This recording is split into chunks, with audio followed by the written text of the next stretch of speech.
O livro de Jonas, do profeta Jonas, capítulo, começar no é o capítulo 1, vamos ler agora o versículo 1 e 2.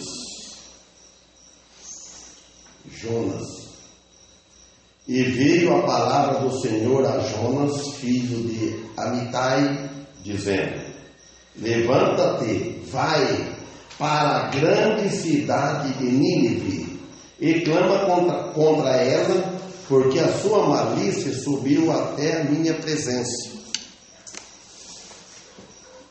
Então veio a palavra do Senhor a Jonas, direto do Senhor, falando para ele.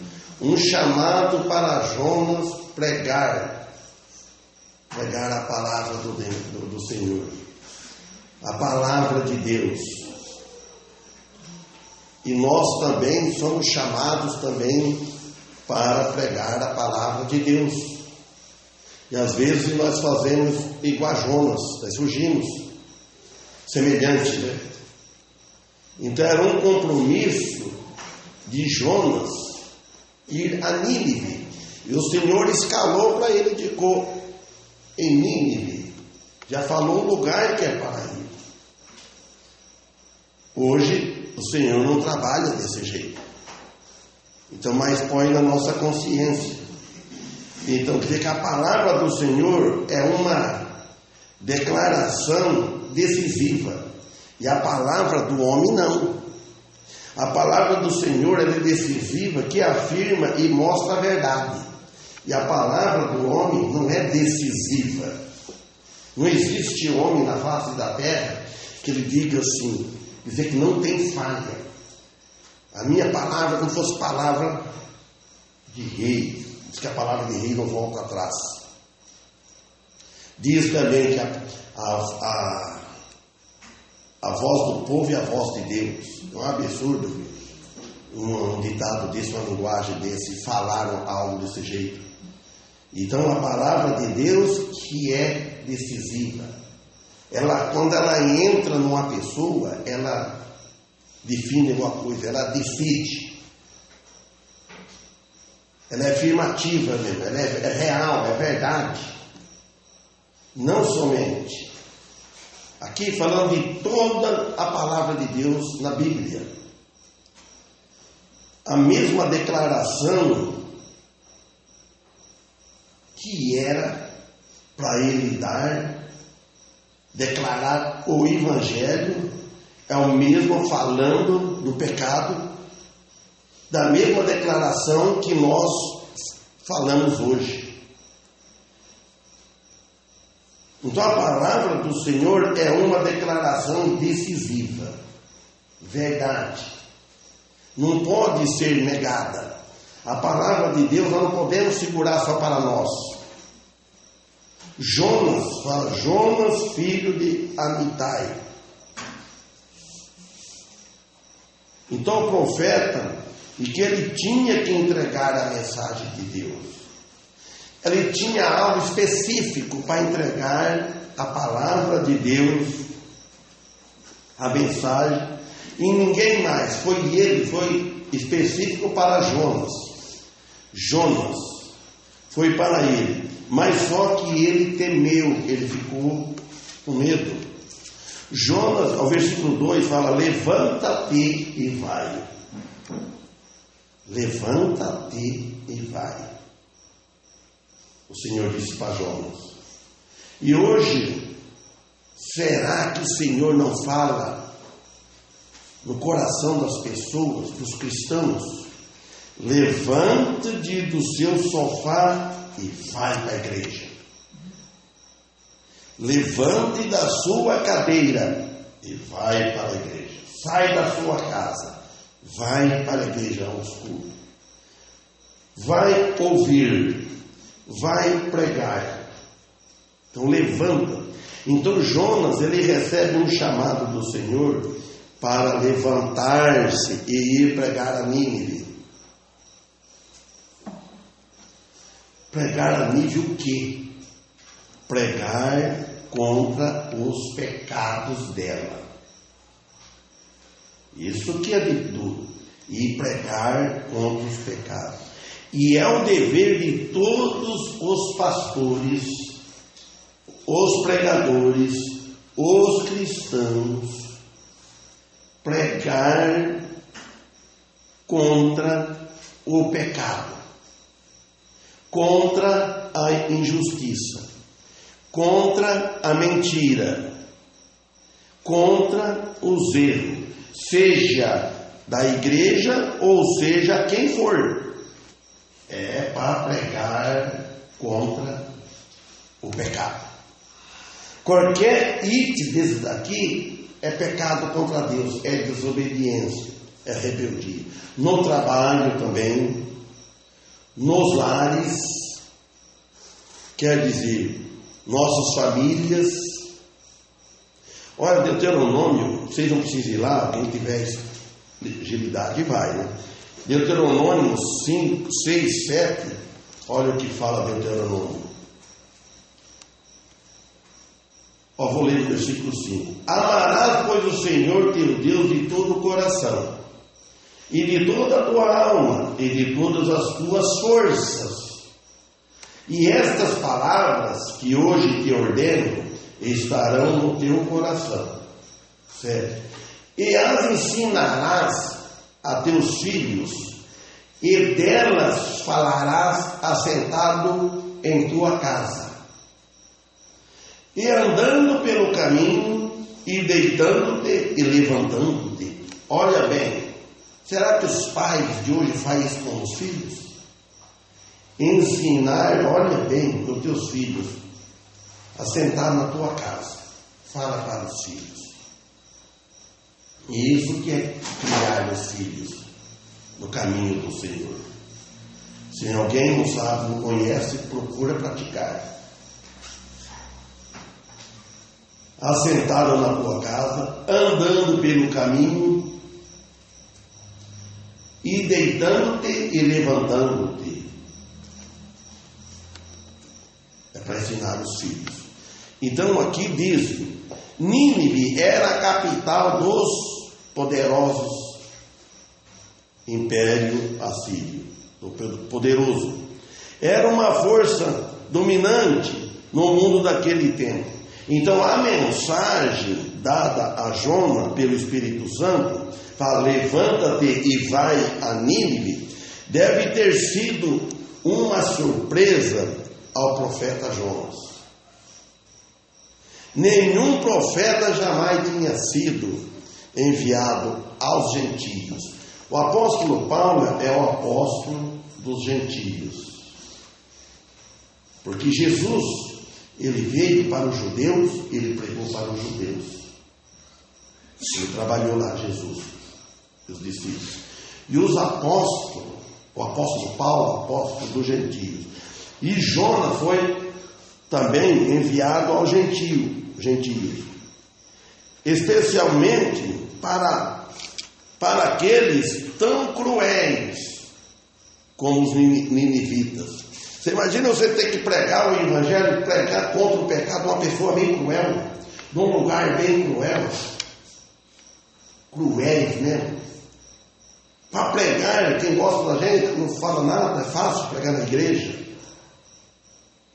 E além disso, a ordem dada pelo Senhor era: clama contra ela.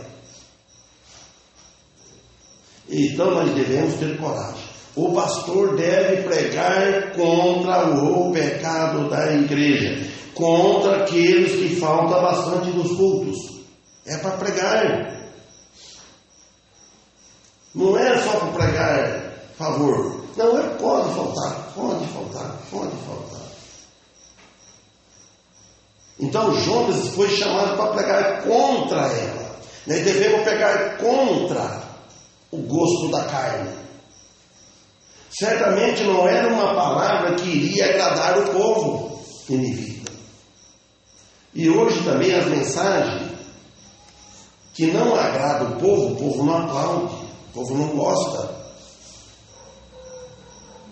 Advertir aos homens de seus pecados, advertir os homens dos seus injustiças.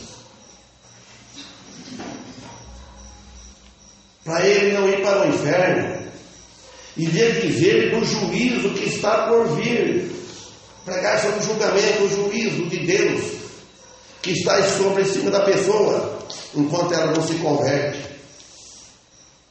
Não importa se for perto ou se for longe, é para ir pregar.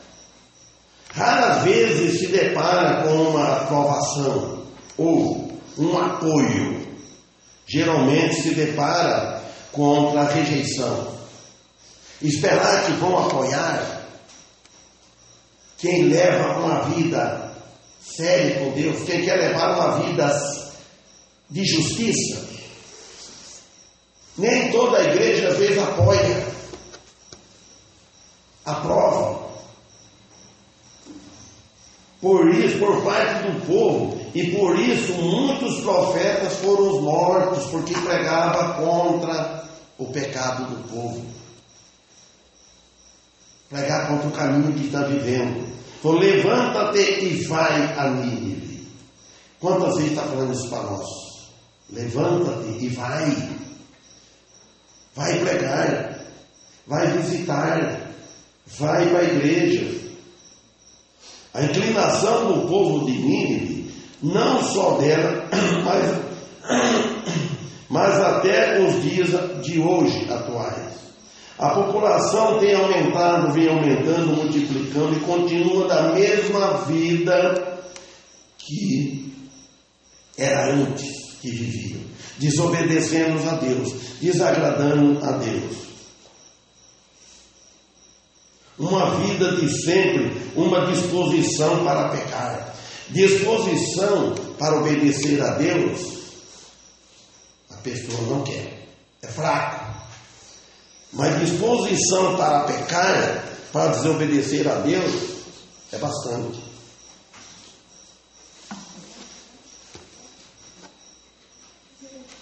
Obedecer a Deus, procurar agradar a Deus. Então Jonas, ele entendia todo que o seu clamor pelo Senhor contra o pecado do povo de Nínive não seria ouvido, talvez.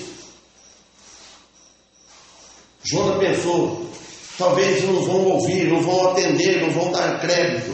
E por isso que às vezes nós falhamos e não pregamos. Queremos que alguém dá crédito, que alguém nos elogia, que alguém nos aplaude. Não. Então Jonas, ele pensou que a sua mensagem seria inválida. Às vezes o pregador, ele prega, ele anuncia, ele não vê o resultado no momento. De uma vez não vê nunca. Pregue com uma pessoa, pregue com um amigo, pregue com um indivíduo, e não deve desanimar. Enquanto ele está vivendo, ele está ouvindo, prega. Mas só que ele não vê resultado de obediência, de conversão, de crescimento espiritual. Às vezes prega nas igrejas, prega para os cristãos, não vê crescimento espiritual, não vê interesse na palavra de Deus, não vê interesse em servir a Deus, não vê interesse de ir nos cultos, não vê interesse em cantar e louvar a Deus. Irmãos, para o mundo a gente canta alegre, canta e esforça-nos, e para a igreja ninguém quer abrir a boca para cantar louvar a Deus. Então a tendência é ficar aborrecido. Mas devemos saber que a mensagem, quando ela é pregada, o que ela acontece, o que ela faz? Ela oferece oportunidade para a pessoa ou salvar a sua alma da condenação, ou salvar de tragédia, de problema, de pecado. Então ela oferece oportunidade para a pessoa ou para a igreja se corrigir. Quando prega é para se corrigir. Nós devemos temer a Deus e ser responsável para com Deus. Quando usa o púlpito, usar com seriedade, pregar a palavra de Deus, viver para pregar. E aquele que não tem a salvação em Cristo, não tem certeza, não tem fé, Então a palavra é como uma semente que o semeador vai semeando e semeia. Um dia ela germina, ela nasce no coração. Ela leva dias para germinar e nascer. Temos tempo, tem um tempo próprio para produzir os frutos. Começa o coco. Tudo tem o seu tempo. Planta e rega e zela. Então alguém planta e vem o outro que rega, começa. Aí já não há pregar salvação, prega santificação, crescimento espiritual, para sair do leite, do mamar, do leite, aí para receber a comida sólida. Quando nós se ofendemos com a mensagem, ofendemos à toa, é porque não aguenta comida sólida. Ele ainda é criancinha espiritual. Ele tem que receber a mensagem como ela é, como ela entra e se corrige. Não bate de frente, de contra, não. Todos os cristãos hoje, ou agora, são chamados pelo Senhor a pregar. Todos os cristãos. Não é para ficar parado. Pregar contra a injustiça, contra os mínimos. Começar em casa, pregando dentro de casa, para a família.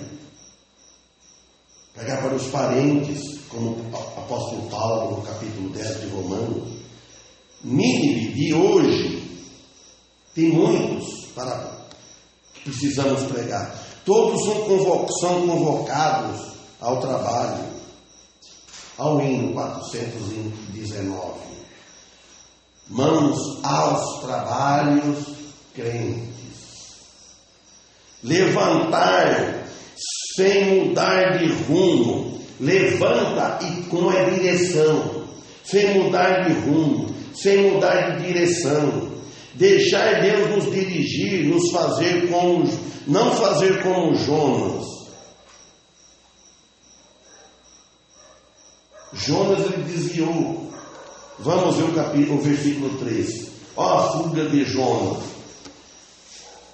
Porém, Jonas se levantou para fugir da presença do Senhor para Tarsis. E, descendo a Jope, achou um navio que ia para Tarsis. Pagou, pois, a sua passagem e desceu para dentro dele, para ir com eles para Tarsis, para longe da presença do Senhor. Note só que Jonas, quando ele desobedeceu, ele começou só a descer, só descendo. E o cristão, quando ele desobedece a Deus, ele vai só descendo, ele vai só afundando. Então Jonas ele recusa e foge de Deus.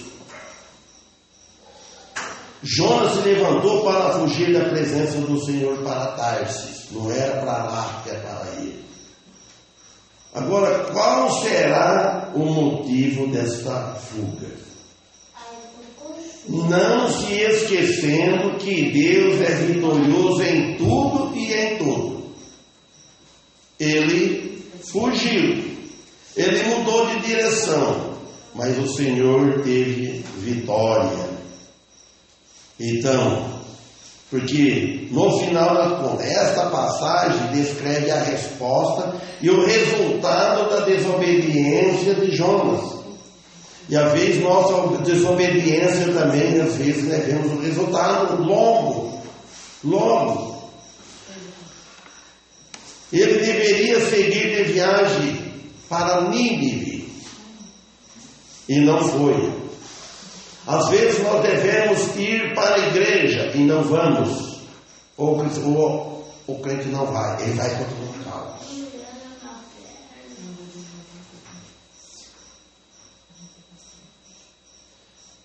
Devemos nos tirar lições de tudo isso das nossas vidas. O curioso é que sempre quando queremos fazer algo que é contra a vontade de Deus, ir fazer a nossa própria vontade, parece que tudo ajuda, parece que o vento assopra ao nosso lado, Parece que vem bastante amigo nos convidando. Você quer ver você ir num lugar, você deixando de servir a Deus, ir na igreja, ir em outro lugar, parece bastante para te ajudar. Satanás trabalha muito. Parece que tudo parece para ajudar. Ajudar não, atrapalhar a vida da pessoa. Parece problemas, parece dificuldades. Ele pode notar que é resultado de desobediência. É resultado. Nem toda porta que abre é a vontade de Deus.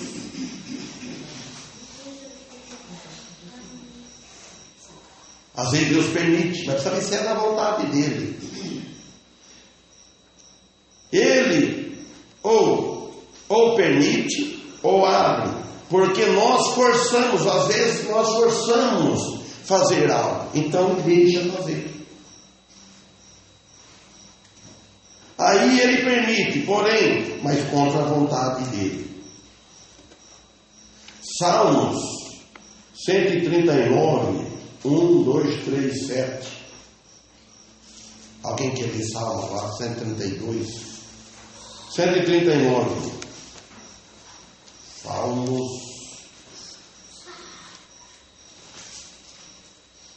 139. É no finalzinho de Salmos. 139, tá, nos últimos.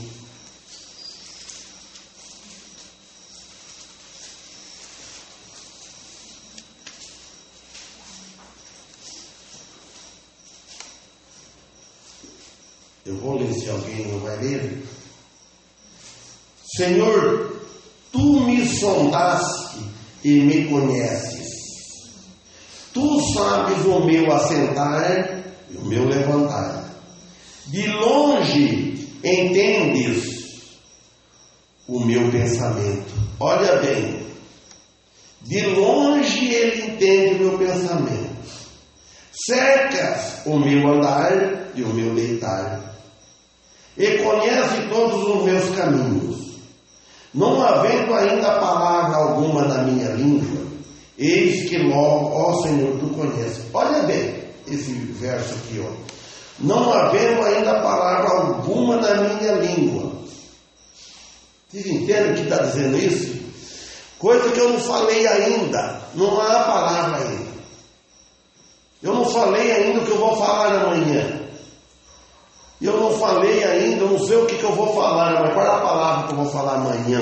A primeira palavra. Olha aqui, ó. Não havendo ainda palavra alguma na minha língua. Ele conhece a palavra que fala, ele conhece. Eis que logo o Senhor tudo lhe conhece, que nós vamos falar daqui 20 anos, 30 anos, muito mais. Ele conhece tudo. 5. Tu me cercaste por detrás e por diante, e puseste sobre mim a tua mão.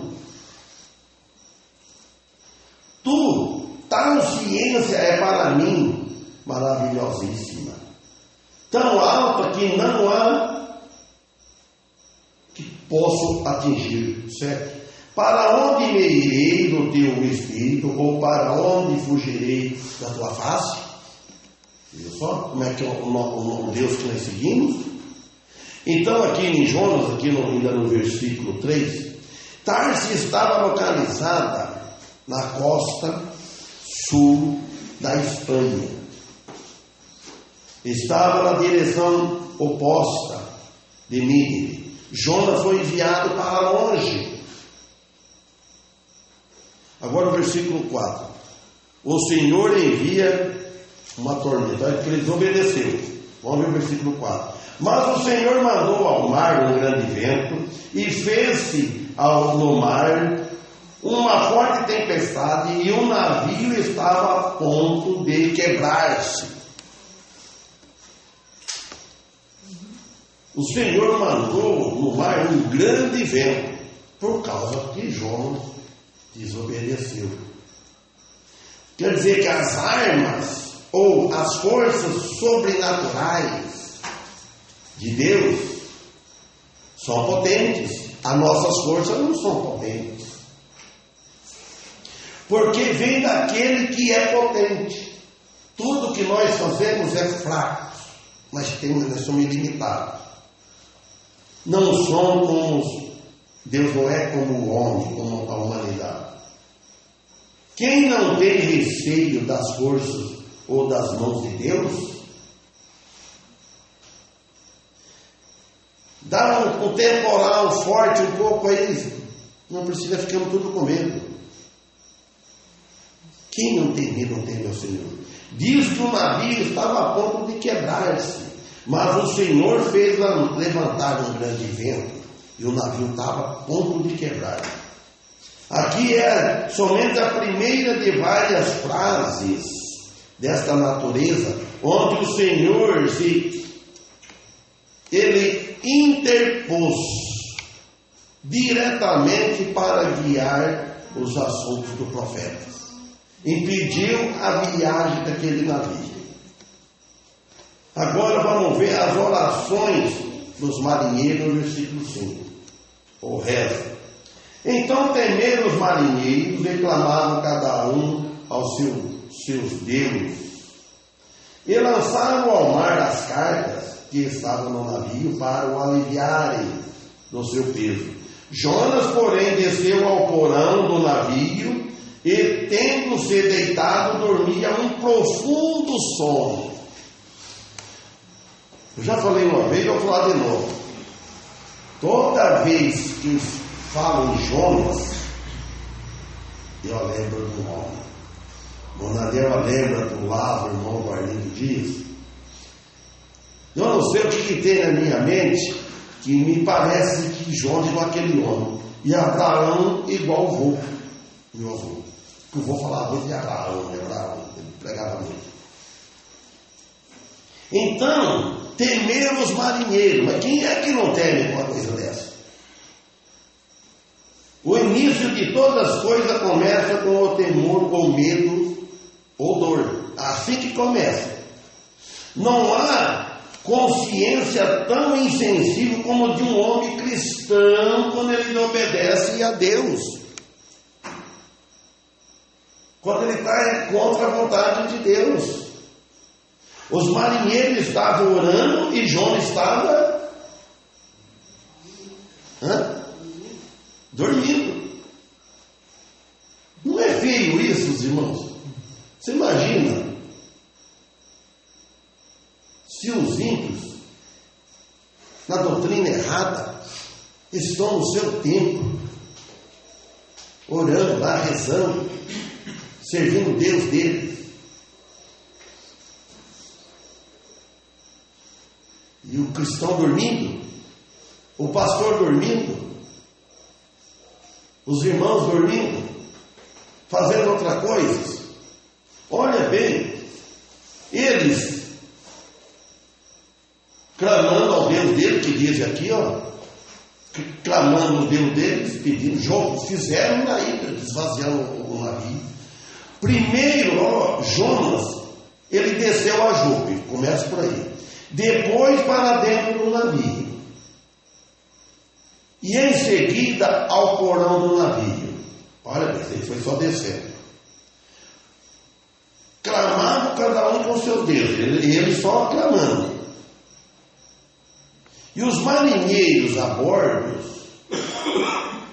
tentavam fazer todo o possível, lutando para salvar o seu navio.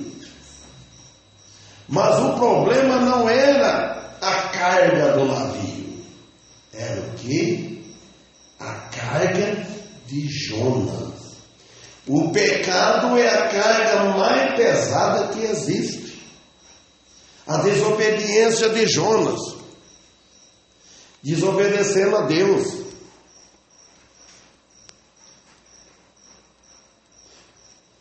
Lançaram ao mar as cargas que estavam no navio.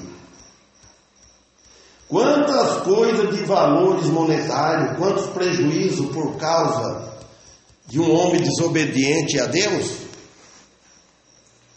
Quanto prejuízo? Um cristão, quando desobedece a Deus, às vezes a Deus castiga, não só ele, muitos, os outros que não tinham culpa.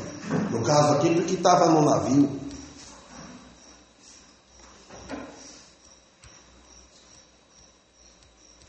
Então, o homem desobediente a Deus. Quando começa a desobedecer a Deus, pode esperar o resultado, porque nós conhecemos, nós somos cristãos, nós somos filhos de Deus. Ou fugir, ou quando o cristão começa a fugir da palavra de Deus, ele começa a descer na vida espiritual. Primeira coisa, ele cai, ele desce na vida espiritual, o cristão. Quando ele peca, ele se confessa e arrepende, ele sobe na vida espiritual. Ele dá uma caída, uma descida e depois ele volta. Quando ele se dá por fé, ele já está afundado na lama do pecado. Se ele não confessar, ele vai cair por terra. E daí? Como fazer? O cristão numa situação dessa é levantar o coração para cima e ir à frente. Jonas, em vez de ir ao trabalho que o Senhor lhe deu, ele fugiu e acabou dormindo. Fala, dormindo no ponto. Olha o versículo 6. E o mestre do navio chegou-se a ele e disse-lhe: que tens, dorminhoco? Levanta-te, clama ao teu Deus. Talvez assim ele se lembre de nós, para que não pereçamos. Note bem, eles rezaram, eles oraram, clamaram com Deus dele, tudo quanto é Deus, viu que não tinha jeito. Aí foi para Jonas. Aqui você vê que lá falou Deus aqui, no versículo 5, com letra minúscula. Aqui já Deus com letra maiúscula.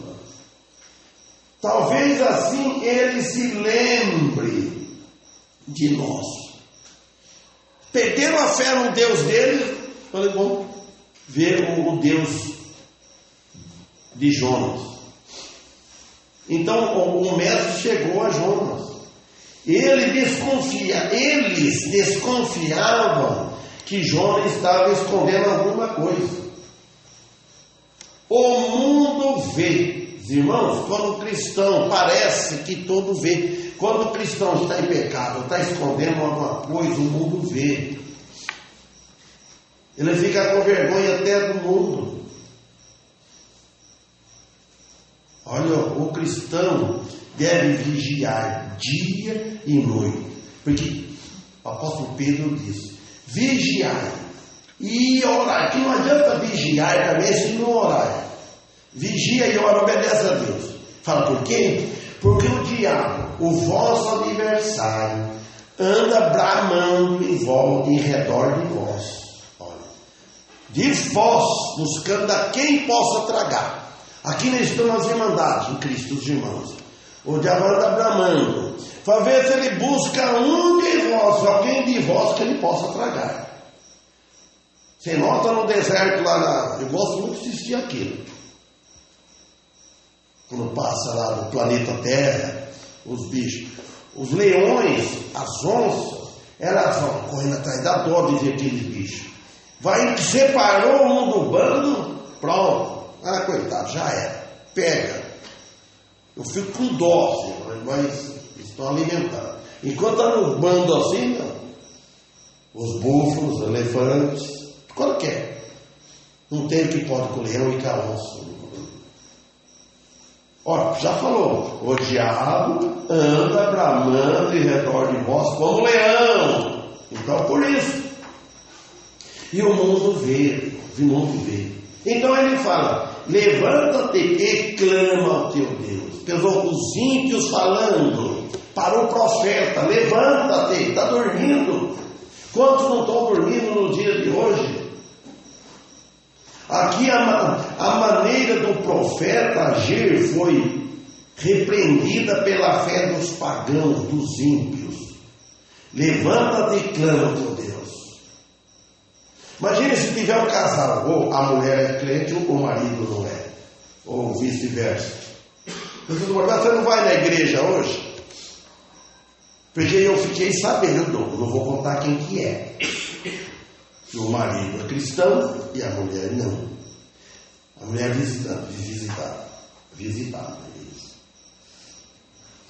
Pronto, vou na igreja, ele chegou sempre, eu não vou na igreja hoje não. Começa por aí.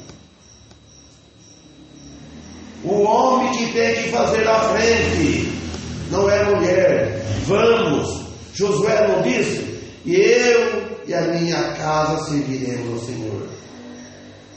Servir a Deus. Nos diz que o ímpio pede a Jonas para que ore ao Senhor. E possivelmente terá compaixão de nós, ele disse, que não pereceremos, não morramos.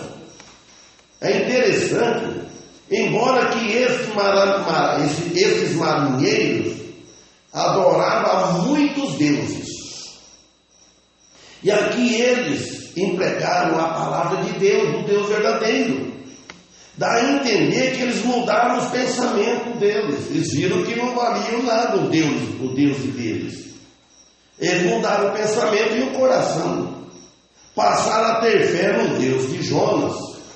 Ao 7. Lançaram sorte e caiu sobre Jonas. 7. E diziam cada um ao seu companheiro: vinde e lancemos sorte para que saibamos por que causa nos sobreveio este mal. E lançaram sorte, e a sorte caiu sobre Jonas. Vocês imaginam? Era costume dele, isso também era costume. Deus permitiu. A sorte caiu sobre Jonas. Lançaram mão. Aí ela indicou o problema. Começou por aí. O problema estava em Jonas. Mas tinha a pessoa que poderia assinalar o problema. Essa pessoa era Jonas. Então ela mostrou a pessoa com quem estava causando o problema do navio que está afundando, de ver a tempestade. Quer dizer que é pela desobediência a Deus. Isso serve totalmente a toda a vida nossa cristã. Desobediência a Deus não dá certo. Qualquer desobediência a quem quer que seja, não dá certo. Se o funcionário desobedecer o patrão, ele vai pagar caro também. Se a mulher desobedece o marido, não dá certo. Se o filho desobedece o pai, não dá certo. É assim. Mas no caso de Deus, e o caso? Ao lançar sorte, veja a gravidade. Ao lançar sorte, era comum no mundo antigo. Queria descobrir a vontade dos deuses. E Deus não proibia. Isso está em Número 26, 55. Fala assim. Eu não vou ler, para perder tempo. Quem determina tudo é o Senhor. O Senhor, ele está no controle de tudo. Por quê? Por que é assim? Não sabemos. Só sabemos que tudo que ocorre é pela permissão de Deus. Ao 8. Então lhe disseram, falando para Jonas: declara-nos tu agora, por causa de quem nos sobreveio este mal, que ocupação é a tua? De onde vens? Qual é a tua terra? Olha as perguntas. E de que povo tu és tu? E o homem dormindo lá no porão do navio, bem sossegado. Nós cristãos nem temos muita ocupação, já vi, nós somos desocupados.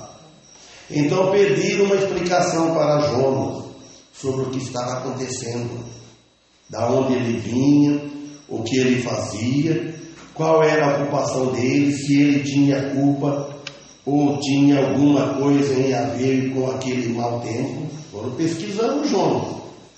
A considerar como eles interrogaram, Jonas analisou bem as perguntas que foram feitas por esses pagãos, esses índios. Então, isso mexeu no coração de Jonas. Então, Jonas viu o plano de Deus, que ele estava contra o plano de Deus. E era o plano de Deus para Jonas, como também toda a família humana e todos os povos. Então Jonas responde no versículo 9: e ele lhes disse: eu sou hebreu e temo ao Senhor, o Deus do céu, que fez o mar e a terra seca. Então Jonas falou: não dá vergonha? Ele falou com vergonha. Se eu sou cristão numa situação dessa, eu sou cristão, eu sou filho de Deus. Mas o que você está fazendo? Você está fugindo de Deus. Você está fugindo do compromisso com Deus que você tem com a igreja. Imagina só. Então Jonas deu a explicação da sua identidade. Ele se identificou, falou sobre a sua fé. Sua fé em Deus. Ele falou. E ele exaltou o nome de Deus, que fez o mar, a terra seca. Isso explica que o Senhor Deus não é um deusinho que as pessoas de hoje estão servindo, como aqueles marinheiros, que deixa o pecado impune. O Deus que nós servimos, ele não deixa o pecado impune. E a última frase do versículo diz, versículo 9: o Deus do céu, que fez o mar e a terra seca. Significa, ao menos aos ouvidos destes pagãos, que o Senhor não era uma imagem de esculturas, ou outra coisa qualquer, que um Deus que só fica naquele local. Esse Deusinho, onde você coloca ele fica. Não, como os deuses falsos, os quais eles adoravam, mas o Criador do céu e da terra, que criou e que governa o mar, e o vento e a terra. Por esta declaração, eles entenderam perfeitamente quem era o Criador. Esse Criador não é o Deus local, que só fica ali. Você joelha, as religiões do povo faz promessa, faz penitência, faz sacrifício, fica em frente e ela não mexe. Porque não quer aquela grandona na entrada ali, fica tudo ali fazendo o sinal da cruz. Aonde que está o juízo dessas pessoas? Aonde que está? Aonde? A quem ele se referia, o seguinte versículo declara a resposta deles, porque Deus é soberano, ao versículo 10.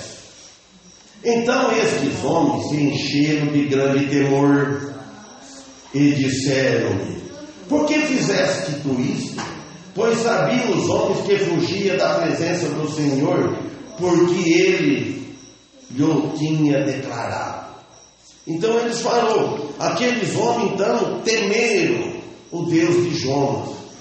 Eles reconheceram quanto à grandeza do Senhor. O povo não vê a grandeza do Senhor, não olha para o universo, não olha para nada. Ele foca, ele é cego, ele foca os olhos naquilo só. Não olha quem é o Deus verdadeiro. E do risco terrível que está ocorrendo por alguém não dar crédito em alguém que morreu na cruz, dando a sua vida para salvar. É esse que nós devemos recorrer. Então eles ficaram assombrados por alguém que adorava a Deus, que era Jonas, todo-poderoso, e que tenha desobedecido o seu mandato. Mesmo nós desobedecendo a Deus, Deus nos ama, mas entristecemos o Espírito dele. Às vezes o cristão mais entristece o Espírito Santo, o Espírito de Cristo, do que alegra o espírito. Deus quer sentir prazer em nós. E a pessoa ouve, prega, e ele não dá ouvido. Ele dá ouvido, ouve, mas continua. Você fala assim: é pecado fazer isso. Você está caminhando mais ainda para perto da condenação do inferno. Por quê? Está caminhando mais perto da morte. Não aceita. Não obedece a palavra de Deus. Então nós devemos obedecer a palavra de Deus. Fazer aqui, então parar no começo. E veio a palavra do Senhor a Jonas, filho de Amitai, dizendo: hoje veio a palavra do Senhor para nós, para mim e para vocês. Levanta-te e vai à grande cidade.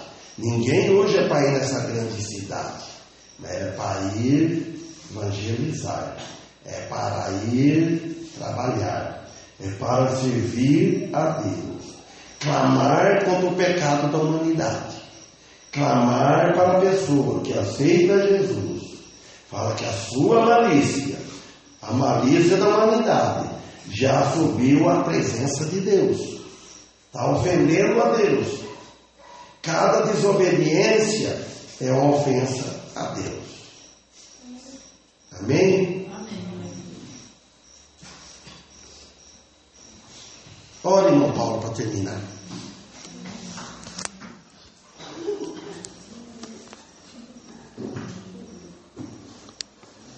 Senhor, rogamos por esse estudo que foi feito, por cada um que está, que essas palavras possam causar efeito na vida de cada um de nós. Prepare a sua igreja, o seu povo, essa semana de serviço. Abençoe o pastor, no Ministério da Pregação, que ele possa estar sempre tendo sabedoria, assim também como cada um de nós. Por isso nós pedimos em nome de Jesus. Amém. Amém. Para o hino.